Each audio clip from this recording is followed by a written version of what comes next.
Hello students.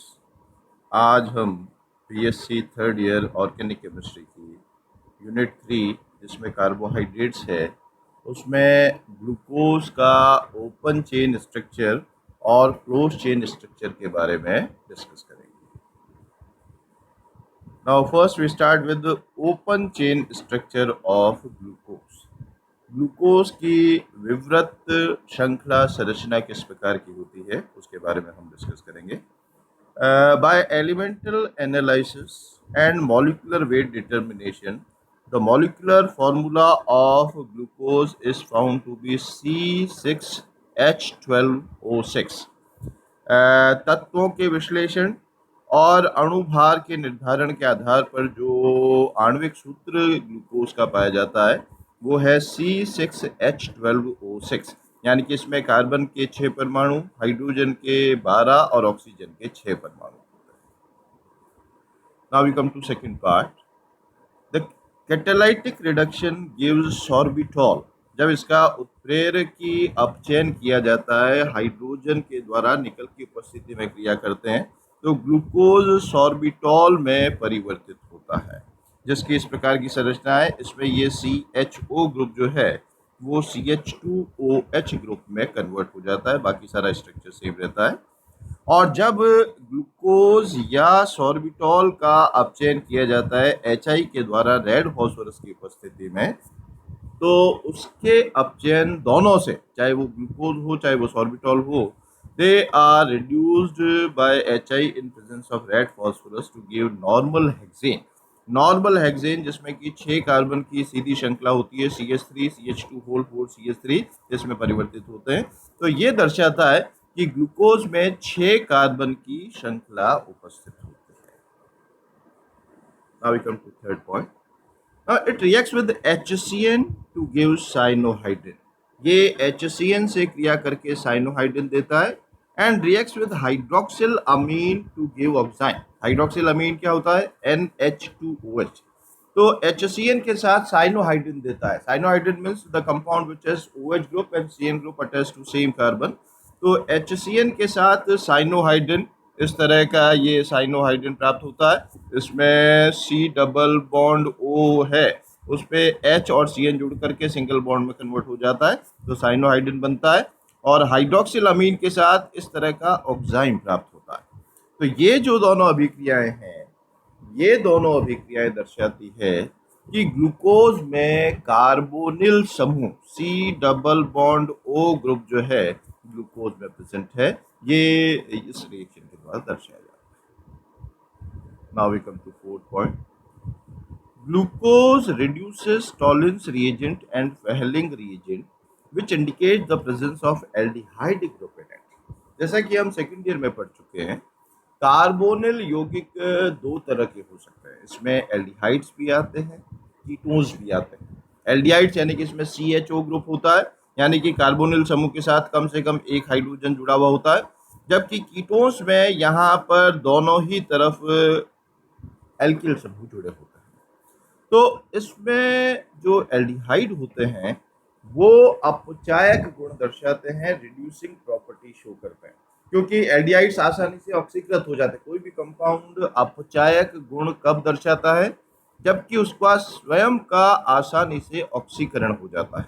तो aldehydes क्योंकि easily oxidise होकर के कार्बोक्सिलिक एसिड में कन्वर्ट होते हैं तो इसलिए ये अपचायक गुण दर्शाते हैं, जबकि कीटोन्स जो है वो रिड्यूसिंग प्रॉपर्टी शो नहीं करते, अपचायक गुण नहीं दर्शाते हैं, क्योंकि उनका आसानी से ऑक्सीकरण नहीं होता है। तो अब ग्लूकोज की प्रॉपर्टी क्या है? It reduces Tollens reagent. Tollens reagent is ammoniacal silver nitrate solution, जिसको हम Ag2O से रिप्रेजेंट कर सकते हैं। तो it reduces Tollens reagent and Fehling reagent. Fehling reagent जो है वो दो सॉल्यूशंस का मिक्सचर होता है, Fehling A and Fehling B, जिसमें सोडियम पोटेशियम टार्टरेट NaOH और कॉपर सल्फेट इन दोनों का मिश्रण होता है। तो जब इनको मिलाया जाता है तो क्यूप्रिक ऑक्साइड CuO में वो परिवर्तित होता है। तो टॉलेंस रिएजेंट को रिड्यूस करता है मेटेलिक सिल्वर में, धात्विक सिल्वर जो कि रजत दर्पण या सिल्वर मिरर के रूप में प्राप्त होता है। और फेलिंग रिएजेंट को भी हॉट कंडीशन में रिड्यूस करता है और ये रिड्यूस होकर के क्यूप्रस ऑक्साइड का रेड प्रेसिपिटेट देता है। तो क्योंकि ग्लूकोज अपचाय गुण दर्शाते हैं, ये टॉलिन अभिकर्मक और फैलिंग अभिकर्मक दोनों का हॉट कंडीशन में रिडक्शन करते हैं, यानी कि इसमें जो कार्बोनिल समूह है वो कौन सा है, एल्डिहाइडिक समूह है, अर्थात glucose has aldehydic group in it. Now we come to next point. Now upon oxidation in presence of mild oxidizing agent like bromine water, जब ब्रोमीन जल जो कि एक दुर्बल ऑक्सीकारक है उसकी उपस्थिति में ऑक्सीकरण किया जाता है तो वो ग्लूकोनिक एसिड में परिवर्तित होता है। ये ग्लूकोज है, ब्रोमीन जल के द्वारा ऑक्सीकरण होता है, तो ये ग्लूकोनिक अम्ल जिसमें एल्डिहाइडिक ग्रुप जो है वो कार्बोक्सिलिक एसिड ग्रुप में कन्वर्ट हो जाता है। परंतु जब इसका प्रबल ऑक्सीकारक यानी कि नाइट्रिक अम्ल की उपस्थिति में ऑक्सीकरण किया जाए तो सैकेरिक अम्ल में परिवर्तित होता है, और इस प्रक्रिया में क्या होता है, जो दूसरे छोर पर CH2OH यानी कि प्राथमिक अल्कोहल समूह है वो भी COOH में ऑक्सीडाइज हो जाता है, और इस नाइट्रिक अम्ल की उपस्थिति में ऑक्सीकरण से सैकेरिक अम्ल प्राप्त होता है, जिसमें एक छोर वाला एल्डिहाइड समूह तो कार्बोक्सिलिक अम्ल समूह में ऑक्सीकृत होता ही है, दूसरी छोर वाला जो प्राथमिक अल्कोहल ग्रुप है, ये वाला प्राथमिक अल्कोहल ग्रुप और ये वाला एल्डिहाइड ग्रुप दोनों एसिड ग्रुप में कन्वर्ट हो जाते हैं और सैकेरिक अम्ल उत्पाद के रूप में प्राप्त होता है। तो ये जो ऑक्सीकरण क्रियाएं हैं ये दर्शाती है कि इसमें एक छोर पर एल्डिहाइड समूह है और एक छोर पर प्राथमिक अल्कोहल समूह। Now next point, glucose reacts with acetic anhydride to give pentaacetyl derivative.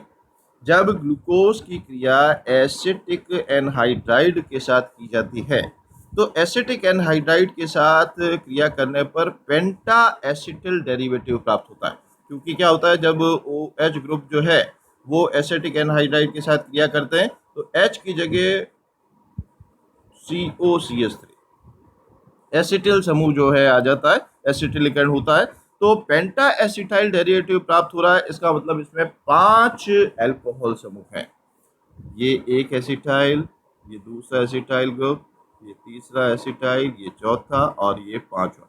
हर एक में H की जगह एसिटिल समूह COCH3 समूह प्रतिस्थापित हो रहा है, तो पेंटा एसिटिल डेरिवेटिव प्राप्त होता है, अर्थात ग्लूकोज में 5 अल्कोहलिक समूह OH समूह उपस्थित।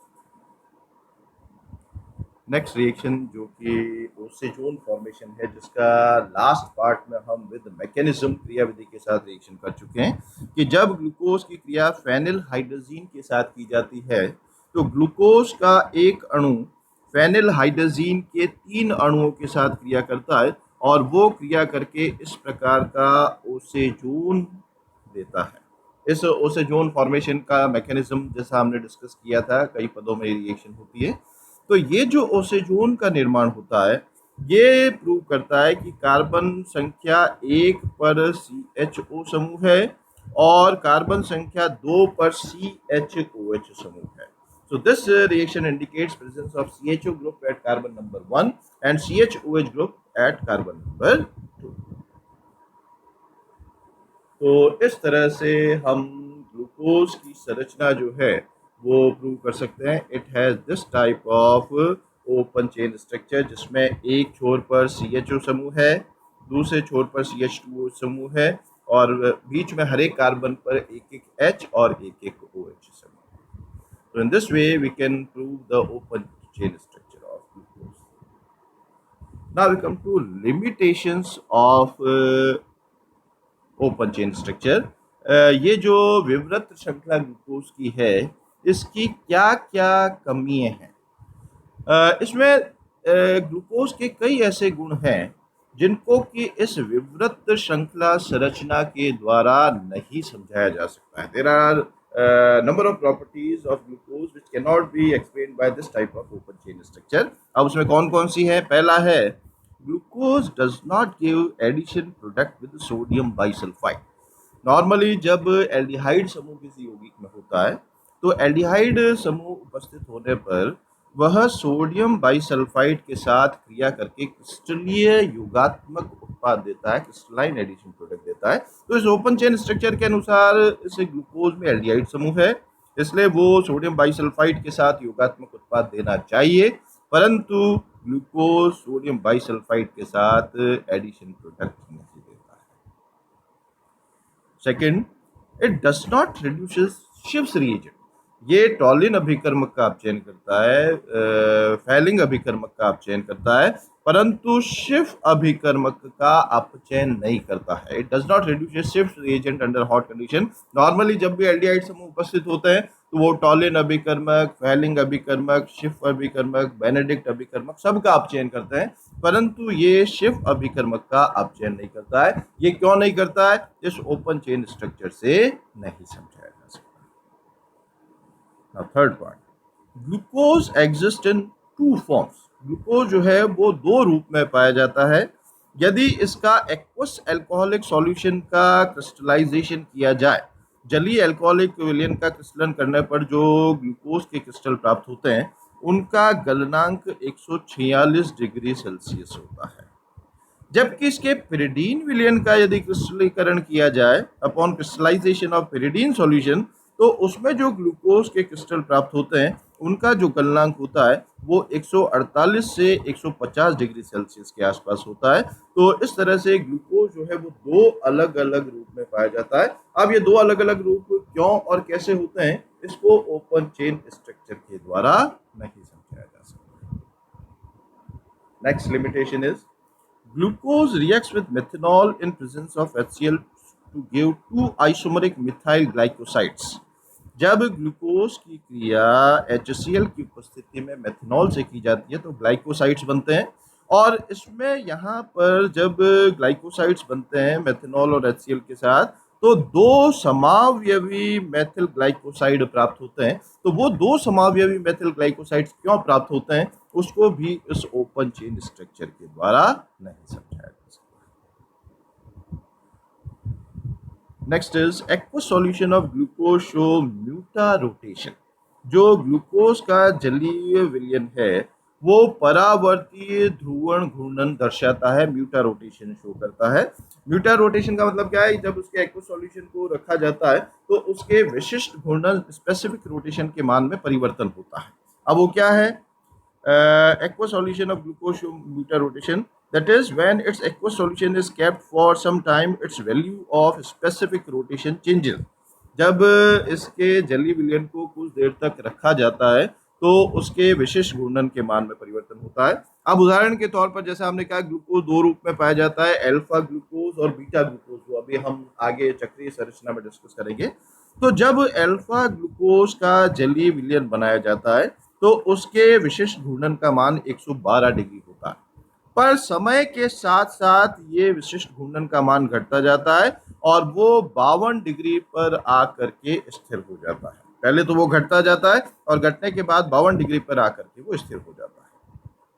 इसी तरह से जब बीटा ग्लूकोज का जलीय विलयन बनाया जाता है तो बीटा ग्लूकोज के जलीय विलयन का विशिष्ट घूर्णन का मान 19 डिग्री होता है, परंतु जब इसको रखा जाता है समय के साथ साथ विशिष्ट घूर्णन का मान बढ़ता जाता है और बढ़ते बढ़ते 52 डिग्री पर आकर के वो स्थिर हो जाता है। तो ये इस प्रकार का परावर्ती ध्रुवण घूर्णन या म्यूटा रोटेशन ग्लूकोज क्यों दर्शाता है उसको भी इस ओपन चेन स्ट्रक्चर से नहीं समझाया जा सकता है। तो ये जो 5 प्रॉपर्टीज हमने ग्लूकोज के डिस्कस की हैं, इन प्रॉपर्टीज को ओपन चेन स्ट्रक्चर से नहीं समझाया जा सकता। तो इन सब को ध्यान में रखते हुए टॉलिन्स ने ये सुझाव दिया, इट वाज सजेस्टेड बाय टॉलिन, कि जो ग्लूकोज है वो विवृत श्रृंखला संरचना में ना होकर के क्लोज चेन स्ट्रक्चर या साइक्लिक स्ट्रक्चर या चक्रीय संरचना उसकी होती है। तो वो चक्रीय संरचना ग्लूकोज की किस प्रकार से होती है, कैसे बनते हैं, वो अब हम अगले पार्ट में ग्लूकोज का जो है उसमें डिस्कस करेंगे। Thank you.